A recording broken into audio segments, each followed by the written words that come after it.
Money Talk.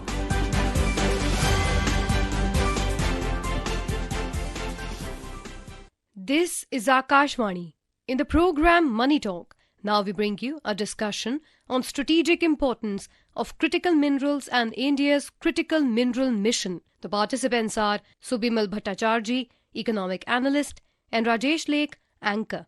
Namaskar and welcome to Money Talk.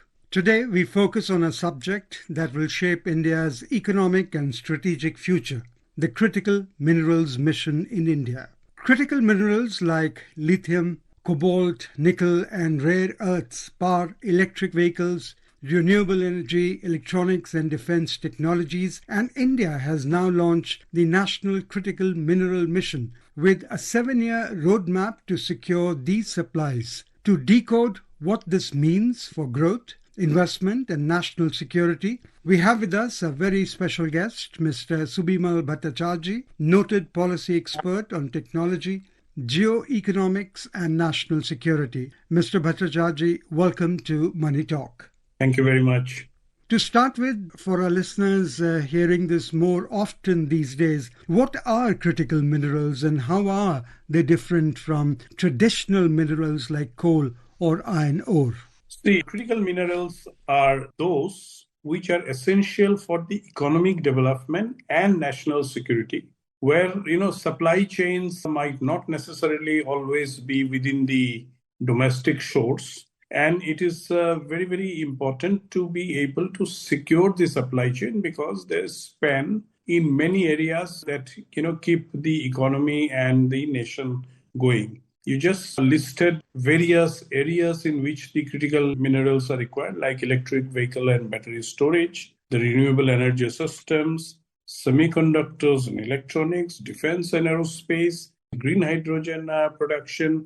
So in most of these areas, over the last few years, the usage of all these minerals have increased significantly across sectors that have become very, very critical as far as that seamless functioning happens. So it is very important to secure the supply chain, and it is very important to see that they are able to continue the pace as well as grow the economic development in the country. And that is where they are different from the normal, easily available minerals that are in preponderance in the country. And the other thing about the critical minerals is that they are not necessarily always in good supply and might be confined to geographies which now are becoming an important aspect of the geopolitical tussle. So China, which holds a lot of the critical minerals, often creates problems, as you have seen in the recent past. And so one has to be able to look it as a national priority to be able to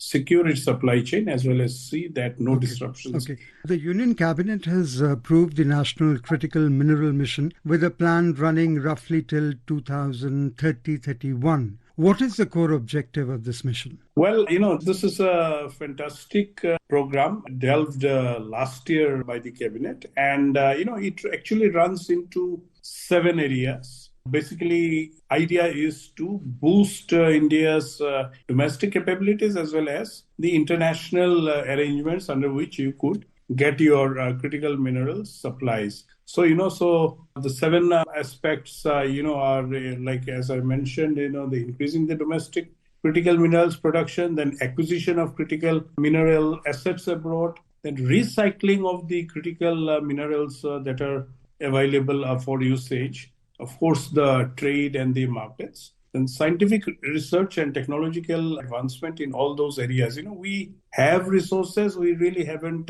over the years been able to build on the right optimal ecosystems for harnessing those. So how do we improve on that? Of course, the human resource development and skilling around this sector. And then, of course, even find the right funding to be able to look at this from a long-term strategic success. India advancing critical minerals mission to meet the rising demand has also been focused on by the Prime Minister Narendra Modi. He has said that India is advancing its critical minerals mission to meet rising global demand for rare minerals. Let's hear what he said. जो हमारा digital infrastructure है उसका आधार critical minerals है।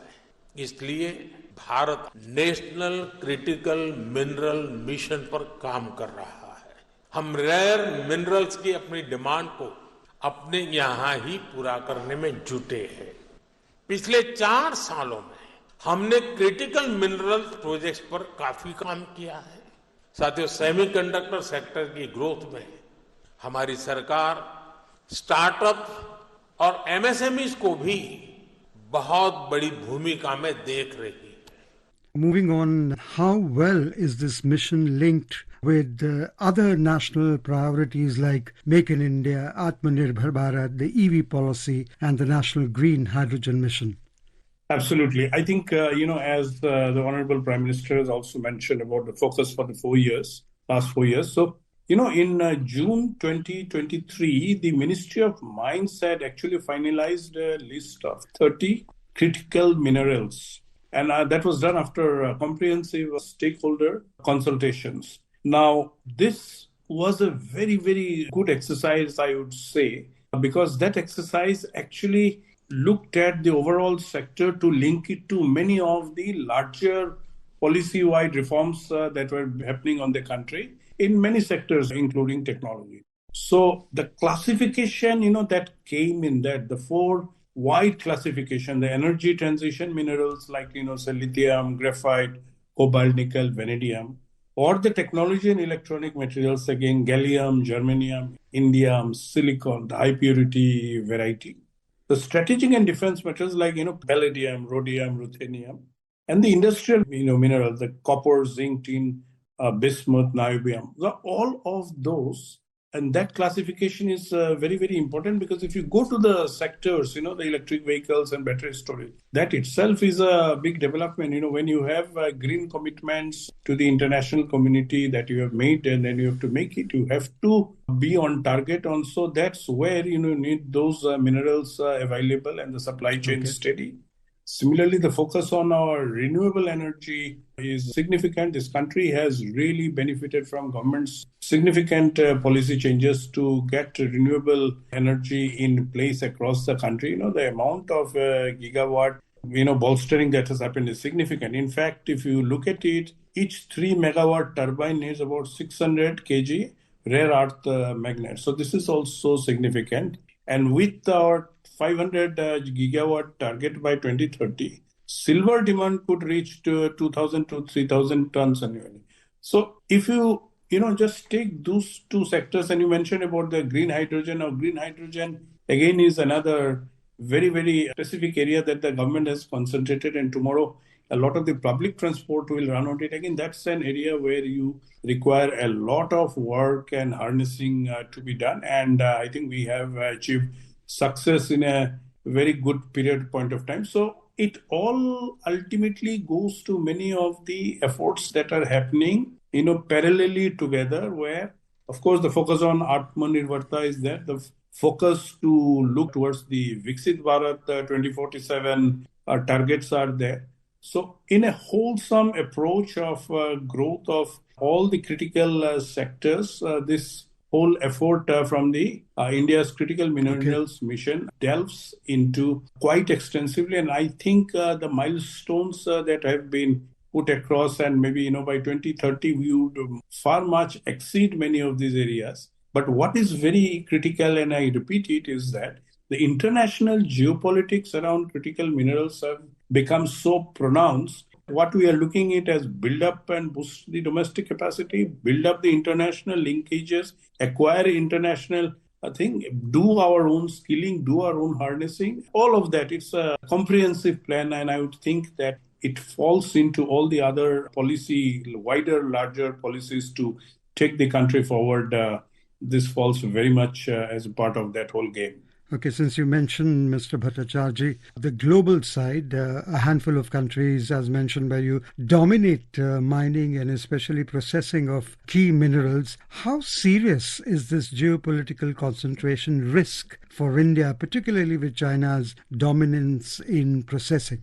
This is a very, very critical area because we have always had the best of the relations with China despite our intent, and many of the steps that they take often create concerns about what their intent is. And so if you follow very closely. Yesterday, the new US ambassador to India, in his first speech in Delhi to the embassy staff, mentioned about, India will be invited next month to the PEX Silica, which, if you recall, was announced last month in Washington with 9 countries as the signatory, including all the Quad countries, but India was not there. Now, this was a certain kind of a concern because India was also a very important part of the ecosystem that was giving a boost to the global semiconductor ecosystem, the AI ecosystem. So that is also very, very significant. Now, if you look at PEX Silica, why was it formed? It was formed to see that the global supply chain around critical minerals and the ecosystem, that runs on them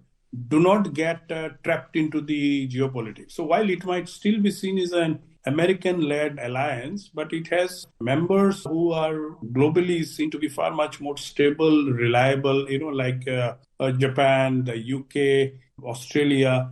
So I think this is very, very significant that we are also getting into this alliance. But to come specific to your question, yes, the worry around China is very much there because for the last few years, they have weaponized this area of critical minerals. And because they have a lot of reserves themselves, and they have already shown that at some stages, they are trying to pull the rug on and off. This has created concerns among most of the nations, and that is where the international cooperation gets very, very significant. I wouldn't be surprised to see that this year particularly would see far much more global conversations on critical minerals cooperation. And possibly, if at all China also understands that it has to be a far much more mature player in this game, it will also cooperate. But right now, it's still in a state of flux. And I think we all have to secure our own supply chain in priority. Okay. The mission also estimates significant public and private investment over the next 7 years. Broadly, what kind of investment scale and risk profile are we looking at for critical mineral projects? Yeah, I think in the mission itself, from the 2024 year to the 2030-31 timeframe, some of the estimates have been made. For example, the securing the domestic and foreign sourcing, about more than 1,200 crores have been put across as for exploration, but incentives for recycling also has more than about 400 crores. And the strengthening the value chain, skill development, some 10,000 crores have been put. So about 35 to 40,000 crores in the immediate this period of time is definitely going to be put into the sectors because it's just not only the trading part of the thing, but a lot of the work around building the capacity would consume a lot of money. But henceforth, the constraints around investments won't be missing. And most important is that a lot of the industry and the private sector would also get involved in this. So they're also going to bring their investment. So I think, it is going to be a sector that will see a lot of investments in the next few years. So, to give you a figure, as I've told you, maybe about, 35, 40,000 crores I see immediately, but there would be far much more because the cascading impact when people see the benefits and when they see the larger market would definitely be there. Mr. Bhattacharjee, thank you for those sharp insights into India's critical minerals mission and the way it will influence our clean energy transition, manufacturing ambitions, and national security. Thank you for being with us on Money Talk.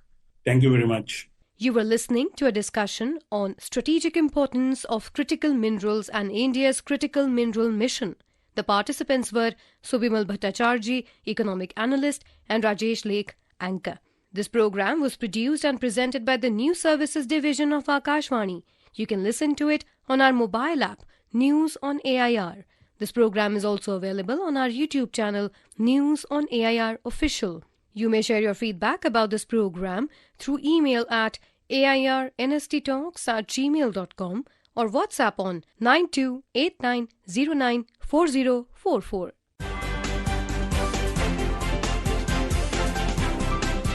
Money Talk